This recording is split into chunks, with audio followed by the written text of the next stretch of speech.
Hi everyone, my name is Craig and I'm a video director and producer, and in today's video we are going to do a quick set breakdown of some talking head style teleprompter interviews I got to do for George Fox University surrounding the global pandemic.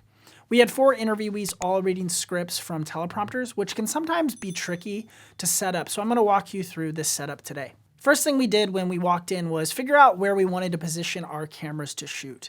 We actually did some location scouting a few days prior, so we knew that we were wanting to use this long row of bookshelves as our backdrop. There were some mixed lighting conditions with 5600 Kelvin coming in from the windows and then 4700 Kelvin fluorescent tubes lighting the space overhead. We opted to cut off all interior lights and close all the blinds so we could stick to one color temperature.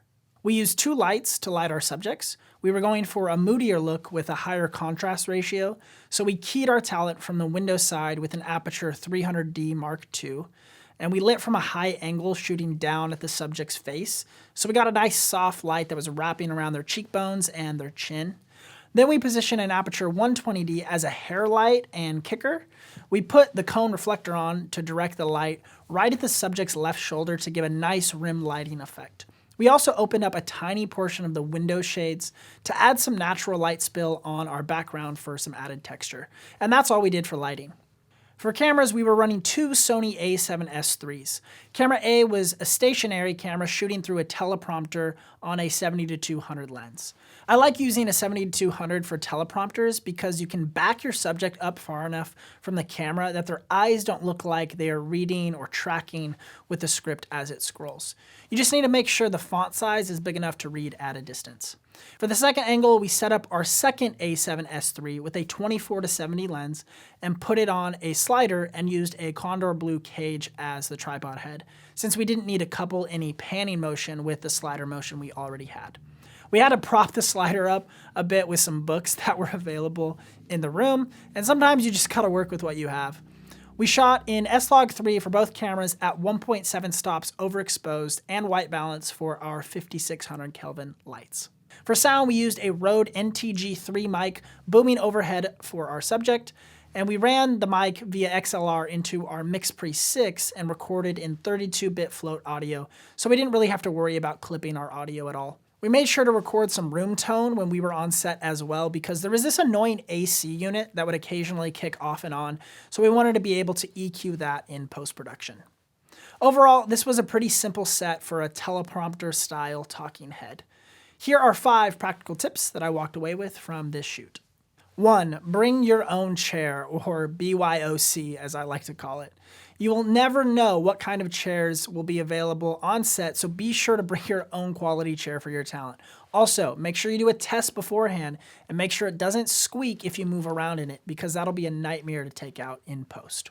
2. Shoot B-roll. On this shoot, we weren't exactly sure what our final product was going to look like, so we got a bunch of B-roll of each of the talent preparing for their talk, just sitting in the chair.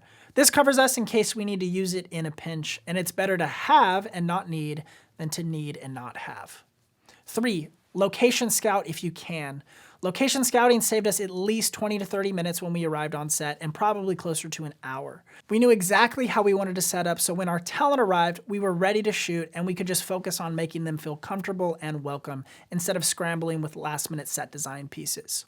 4. Remember, eyeglasses. Anytime you're lighting a scene, you need to keep in mind how you might have to adjust your lighting if your talent wears eyeglasses. This can also be solved in pre-production by asking your talent if they plan to wear eyeglasses during their interview or not. But it isn't always practical to get that information beforehand. So, be prepared to adjust your lighting accordingly. The easiest way to light for someone with glasses is to raise the light about 1 to 3 feet above their eye line, point the light at a downward angle towards their face, and then side light them. Don't light them face on or even at a 45-degree angle like you're used to doing, but really put that light on the side of their face, and this will help reduce the glare on their glasses. And 5, take notes. Taking notes during your interview can save you valuable time in post-production. As I followed along with their scripts, I would timestamp their progress, as well as make notes about resets, pauses, or mistakes. And this is just being a good editor on set and will save you valuable time in post-production. Thanks so much for taking time to watch this breakdown. If you enjoyed it, go ahead and leave a like down below. And let me know in the comments if you learned something new. If you enjoyed this style of video, I'd love to make more of these breakdowns in the future of any of the sets that I'm a part of. If you aren't subscribed, take a second to do that before you leave, and I will see you all in the next video. Much love.